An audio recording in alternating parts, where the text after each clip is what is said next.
Aujourd'hui, j'ai le plaisir d'être avec un homme dont l'ambition n'est pas de faire mieux, mais de faire autrement.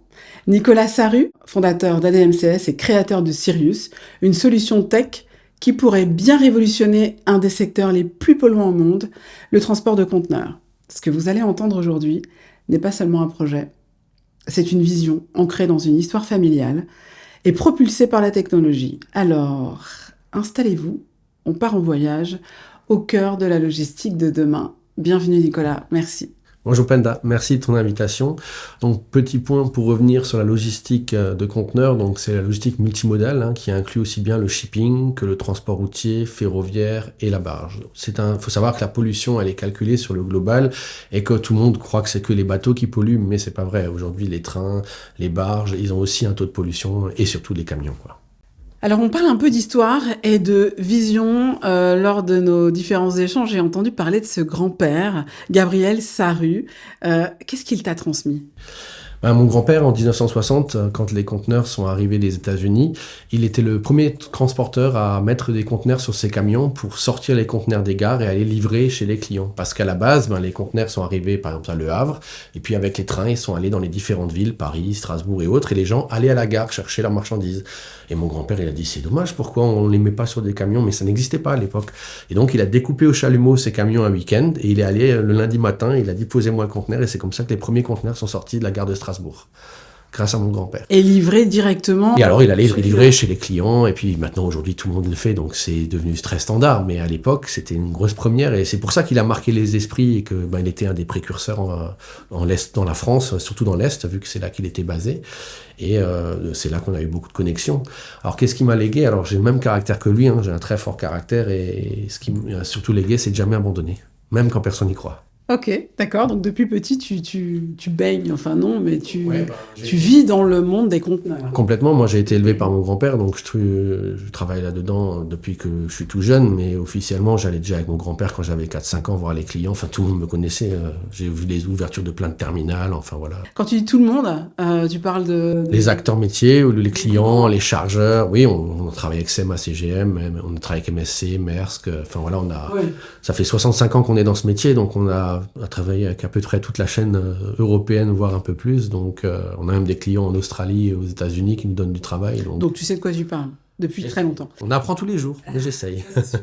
Tu aurais pu te contenter d'optimiser ce que tu connaissais déjà du métier. Pourquoi réinventer toute une chaîne ? Alors, je ne dirais pas on réinvente la chaîne, mais on réinvente la méthode. Pourquoi ? Parce qu'aujourd'hui, ça fonctionne au téléphone, au fax et au mail. Moi, j'ai encore un fax à la maison pour certains clients qui sont encore à l'âge de pierre. J'en ai d'autres qui font du fax mail, j'en ai d'autres qui font tout un tas de copies ou d'assemblage de documents. Et donc, du coup, je me suis dit, mince, pourquoi on ne pourrait pas créer un seul logiciel qui piloterait toute la chaîne ? Alors, bon, tout le monde m'a dit que ça existait déjà. Donc, pendant 3 ans et demi, j'ai fait le tour de tous les acteurs d'Europe, même un peu plus. Et je me suis rendu compte qu'en fait, ils ont tous des super systèmes silotés, même si des fois, c'est sur des très vieux logiciels, mais qui fonctionnent plutôt bien dans ce métier. Mais personne n'a de système global. Et en fait, je me suis rendu compte que un système global, il devait être neutre. Et qu'aujourd'hui, la neutralité dans ce métier, elle n'existe pas, quoi. Donc, il fallait la créer. Et donc, on a inventé Sirius. Et la neutralité, on l'a grâce à la technologie blockchain, au logiciel qui, dans son capital, n'a pas d'acteur de la chaîne, donc société complètement neutre. Et puis, après, il y a toute la partie suisse, quand les Suisses sont venus nous chercher, qui nous ont apporté cette garantie de neutralité et ce respect du légal et de toutes les technos, parce qu'on utilise des technos très spécifiques, notamment les tokens, on en parlera plus tard. Oui, il y a un gros cadre légal à mettre pour aller dans ce genre de métier. Oui, bien sûr. On va rentrer un tout petit peu plus dans le projet. Comment résumerais-tu l'ambition d'ADMCS en une phrase compréhensible pour un enfant de 10 ans ? Alors, améliorer la qualité de vie des gens au travail en optimisant l'envoi d'un conteneur. L'optimisation, c'est la réduction du prix et de l'impact carbone. Donc, aider l'humain en même temps que j'aide la nature. À quel moment t'es-tu dit on tient quelque chose d'énorme ? Un samedi soir, j'ai eu un coup de téléphone d'une très grosse compagnie maritime qui m'avait proposé, tout au début du projet, on venait à peine d'écrire le cahier des charges, donc il n'y avait rien, pas de ligne de code. C'était il y a, on est quoi, 2025, je dirais 2020, 2021, donc on avait rien. Et je me suis dit, tiens, pourquoi des gens aussi puissants, ils voudraient racheter le projet à un tel prix alors qu'il n'y a rien. Et puis après, je me suis rendu compte qu'ils ont essayé de faire, mais ils n'avaient peut-être pas trouvé la bonne voie. Et puis surtout, ils n'étaient pas neutres. Et donc du coup, je me suis dit, tiens, faut peut-être creuser. Et puis en creusant, j'ai rencontré plein de gens d'innovation, dont un banquier à la Société Générale, je me souviendrai toujours. J'étais allé pour qu'il m'aide à financer le système. Et puis il me dit, ouais, nous, on va te financer une partie, mais il faut que tu te concentres parce qu'il y a vraiment quelque chose. Et je me dis, punaise, si même le banquier me le dit, j'ai là, il faut y aller, quoi. Et donc c'est pour ça que j'ai persisté. Qu'est-ce qui te rend le plus fier dans ce projet aujourd'hui? Le premier, c'est l'impact que je vais avoir sur la nature et l'humain. Donc déjà, on va réduire la consommation carbone, on va réduire la consommation financière, donc on va augmenter la qualité de vie des gens, et puis aussi la qualité de vie des gens au travail, parce qu'aujourd'hui, les gens qui sont dans l'exploitation, ils passent la journée au téléphone, au mail ou au fax. Enfin, c'est pas très sexy, hein, il faut dire ce qu'il y a, on trouve plus de gens pour faire ça. Et donc je me suis dit, s'ils arrivent le matin et puis peuvent tout gérer sur une tablette ou un téléphone tout en restant, en buvant leur café sans être pendus au téléphone toute la journée, mais uniquement en consultant et qu'une IA leur dit, tiens, pour optimiser, il faut faire ça, le camion il est en retard, elle a déjà trouvé une solution, il y a juste à valider. Et puis en un coup d'œil, ils voient en rouge ce qui marche pas avec la solution, en vert ce qui est en ordre. Je veux dire, tout le monde gagne du temps, la personne est moins stressée, donc elle est plus apte à donner son temps au travail et puis sa volonté, et puis donc on optimise, quoi. C'est vrai que c'est un métier un peu traditionnel, mais comment tu penses que tout ça va être perçu? Pour ne pas avoir le refus, comme on dit, quand on met des choses sur le marché, il y a deux aspects qu'il faut toucher. C'est la qualité de vie de la personne qui va l'utiliser. Donc là, on s'est basé sur les systèmes existants et on a créé pour chacun des acteurs, on va dire, leur espace d'action qui correspond à ce qu'ils font aujourd'hui. On a juste modifié les back-office pour que le système soit différent. Et l'impact financier. Aujourd'hui, on a Maersk, sans les citer, qui a publié au journal officiel des conventions maritimes, sans nous citer nous, qu'un logiciel de pilotage global de la chaîne logistique, ce qu'on fait, va engendrer 20% d'économie de charge. Donc c'est même plus nous qui le disons, c'est nos potentiels clients. Et donc ça, ce sont des articles qui étaient du pain béni pour nous. Si on vulgarisait un peu la techno et on parlait d'impact, de crédibilité dans tout ce qu'on évoque dans l'impact, j'ai envie de te demander, pour celles et ceux qui ne sont pas du monde de la logistique, que se passe-t-il entre le moment où un conteneur quitte une usine et celui où il arrive à bon port? Quand un conteneur quitte une usine, déjà il est sur un camion, ensuite il va être déposé dans un terminal pour prendre la barge ou le train, puis monter dans le port maritime pour aller sur le bateau, ou alors il va monter jusqu'au port par le camion. Entre-temps, il y a souvent la douane à faire. Si ce n'est pas des douanes en usine, ce sera des douanes sur le port. Donc aujourd'hui, il y a plein de choses qui se passent. Il y a le chargement du conteneur, il va sur la route, il va dans le port, il va sur le train, il va sur la barge, il va sur le bateau, puis après à destination pareil. Donc il y a énormément d'actions humaines et de différentes entreprises pour organiser cette chaîne. En quoi Sirius change tout? Par exemple, sur la question précédente, tout est organisé au téléphone, au fax et au mail. Sirius, l'organisateur, par exemple Epner ou Panalpina ou Schenker, n'importe lesquels gros du métier, ils déposeront leurs informations, leurs besoins dans le système et le système leur fait 3 propositions. Une économique qui va choisir les partenaires les plus intéressants financièrement, une écologique qui va choisir les partenaires qui vont déjà maximiser la barge et le train, les camions hydrogène, camions électriques ou autres, et en fonction du bon vouloir du client. Donc le client, il aura le choix de choisir quel acteur il prend, dans quel port, pour organiser sa chaîne. Et en temps réel, donc le système lui fera une tarification avec une faisabilité, donc une date d'arrivée du conteneur plein, vide ou autre, mais également une estimation carbone et une notation des acteurs. Et c'est ça qui est intéressant parce que cette notification estimative du carbone deviendra réelle à la fin vu qu'on collecte les données de chacun des acteurs.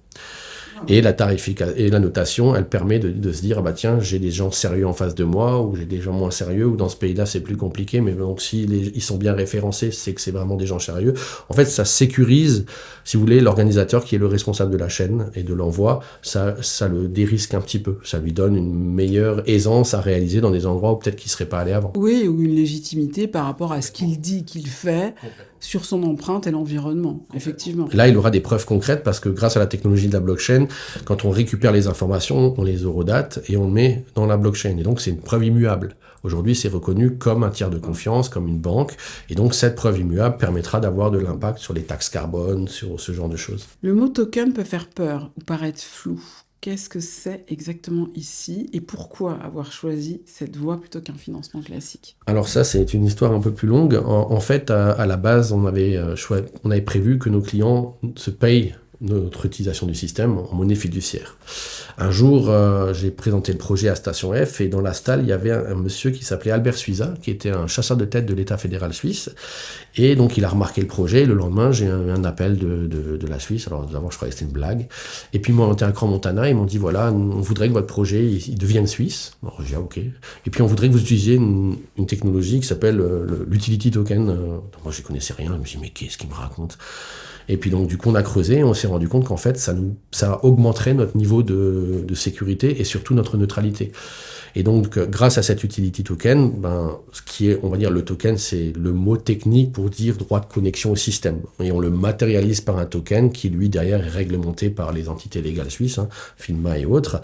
Et donc du coup ça nous augmente aussi notre sérieux parce que dans le métier du maritime que tu connais bien, tu vas pas faire du transport avec du bitcoin et de l'ether en disant ouais tu me payes en bitcoin, tu me payes en ether, les gens ils vont dire attends t'es un peu hors la loi, enfin voilà, ça marche pas. Tandis que si tu arrives dans ce métier qui est conventionné par le niveau légal et tu dis bon les gars, moi je vais vous faire des économies, il n'y a plus de banque entre le début et la fin, vous payez entre vous par une monnaie numérique qui est encadrée par un État et un régulateur, donc on est complètement en compliance.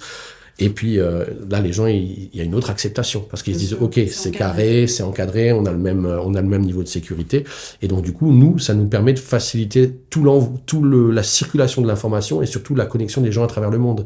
Parce que du coup, ils achètent dans leur pays cette monnaie numérique dans leur monnaie, et puis après ils commercent entre eux, mais avec une seule monnaie. Donc il n'y a plus de taux de change, il y a plus toutes ces problématiques de banques qui bloquent l'argent, on l'envoie à l'arrivée, la personne qui paye, et puis les paiements sont instantanés. Pour donner un exemple concret, si un transporteur qui va déposer un conteneur dans un port, lui il dira dans le système je l'ai déposé, le port soit on a l'interchange, soit il valide l'arrivée donc on a 2 preuves immuables qu'on eurodate, et on paye instantanément le transporteur. Donc on a même, grâce au système, on va même supprimer les délais de paiement. Donc ce ne sera plus 45-60 jours, ce sera au moment où tu déposes ton conteneur, tu as fini ton activité. Ce qui est tout à fait normal. Ce qui est tout à fait normal, et je pense que ça va arranger pas mal de... On va créer beaucoup de trésorerie à beaucoup de gens qui n'en ont plus. Et au-delà de leur augmenter les marges, chacun à leur niveau, parce qu'on dit 20%, mais 20% c'est sur le global. Si le transporteur il facture 100 €, ce sera 20% de 100 €. Si c'est l'organisateur qui facture 15 000 €, ce sera 20% de 15 000 €. À chaque niveau de chaque acteur, l'économie sera différente. Pourquoi parle-t-on d'un modèle pay per click ? En fait, il fallait qu'on trouve un moyen pour dire les gens ils vont utiliser un système, comment ils vont le payer. Donc on s'est dit, chaque fois qu'un acteur il va se connecter la première fois sur un booking, il va utiliser un token pour se connecter, le token va se connecter au booking, et pendant tout l'envoi du conteneur, qui se connecte une fois ou 10 fois, il aura payé une fois son droit de connexion. En fait, il paye le droit d'entrer dans le booking sur l'envoi global. D'accord. Et donc la technologie des utility tokens et de la blockchain nous permet de faire ça. Et c'est pour ça qu'on l'utilise. Mais dans la finalité, on va dire l'acteur métier, ce sera transparent. Il se connecte au système, il achète des droits de connexion. Lui, dans sa tête, il n'achètera même pas des tokens.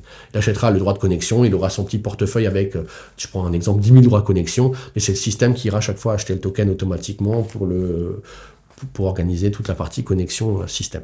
Si je suis un investisseur non tech, quel est le lien entre ce logiciel, la tokenisation et mon potentiel retour sur investissement? Si on prend un envoi court, c'est entre 300 et 500 $ d'économie. Un envoi long, c'est entre 2000 et 2500 en fonction de la complexité de l'envoi. Ça, c'est, on va dire, le schéma de vie dans lequel va fluctuer le token parce que c'est la valeur primaire de sa valorisation, c'est l'économie qu'il engendre. Aujourd'hui, c'est simple. S'il achète un token, aujourd'hui, je prends un exemple à 1,50 € dans le round 2.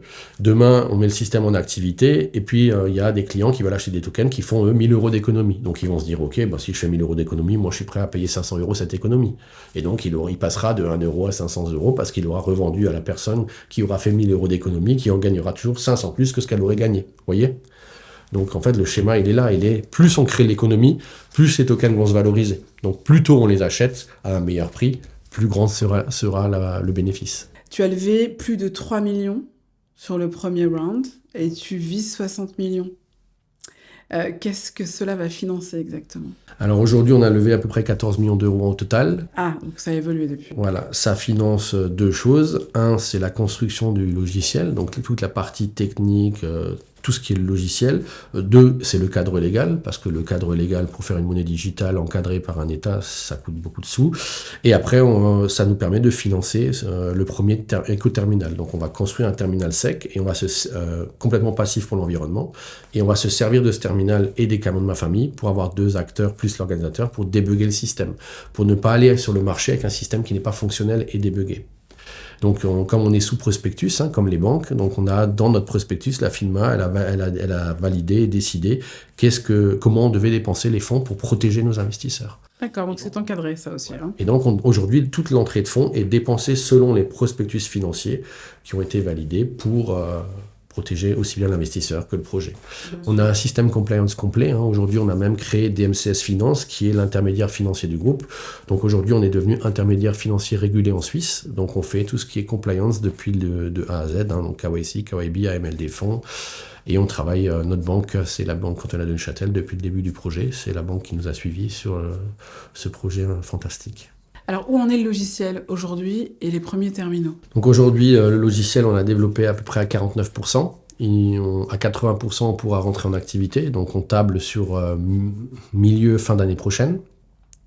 Et sur la partie terminale, on a acheté les terrains, on a déposé les permis de construire et purgé les permis de construire. Et on attend une grosse entrée de fonds qui devrait pas tarder pour lancer la construction en phase réelle. Quelle est la chose la plus difficile que tu aies dû affronter jusque-là? Les gens qui disaient qu'on n'y arriverait pas, qui du coup faisaient une pub plutôt négative et puis qui pouvaient créer des doutes à nos investisseurs. On a beaucoup de chance parce qu'on a aujourd'hui 1200 investisseurs autour de nous et tous ces investisseurs, ils croient fortement au projet et on leur explique, on est très disponible pour leur dire ce qu'on fait avec l'argent, comment on avance, tout ça. Mais ils sont assez patients et franchement ça c'est bien parce que ça enlève une pression et ça nous permet de vraiment nous concentrer sur la réalisation. Après, ça prend toujours plus de temps qu'on voudrait. Je suis le premier à être impatient que ça sorte, mais non, le plus difficile, je pense que c'était ça. C'était les personnes négatives autour du projet. En quoi c'est un projet européen, voire global, et pas seulement franco-suisse? Alors, l'initiation du projet a été faite en France, mais est devenue suisse par la force des choses. Par contre, le transport de conteneurs, c'est mondial. Donc forcément, aujourd'hui, les clients avec qui on discute, ils sont partout sur la planète. Donc on ne peut pas se limiter à juste l'Europe ou la France ou la Suisse. Parce que plus on va être on va dire, à grande échelle, plus on arrivera à optimiser, à matcher les flux des uns et des autres, et donc à créer de l'économie financière et carbone. Tu parles souvent de pragmatisme et d'audace. Ce sont des mots qu'on n'associe pas souvent. Comment tu combines pragmatisme et audace? Le pragmatisme, c'est assez par rapport à la clientèle. Tu connais bien les gens de ce métier. Ils croient ce qu'ils voient et ce qu'ils touchent. Et aussi par rapport à la Suisse. Les Suisses sont des gens très pragmatiques. Quand ils sont venus me chercher, ils avaient analysé le projet. Ils savaient exactement où ils voulaient aller sur le cadre légal et sur les différentes avancées. Et puis l'audace, c'est qu'il fallait être assez audacieux pour continuer à y croire quand personne y croyait les 5-6 premières années. Et puis, parce qu'au début, personne ne voulait financer. J'ai tout autofinancé sur des fonds personnels, donc c'était assez compliqué.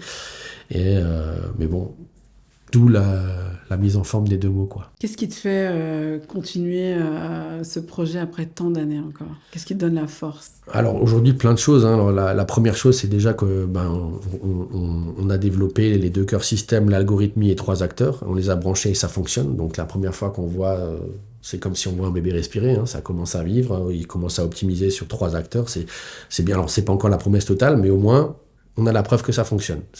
On n'était pas dans le domaine du rêve. Donc déjà ça, je me dis, si on est arrivé là, le reste, c'est que des briques. C'est beaucoup plus facile que la base, donc il faut y aller.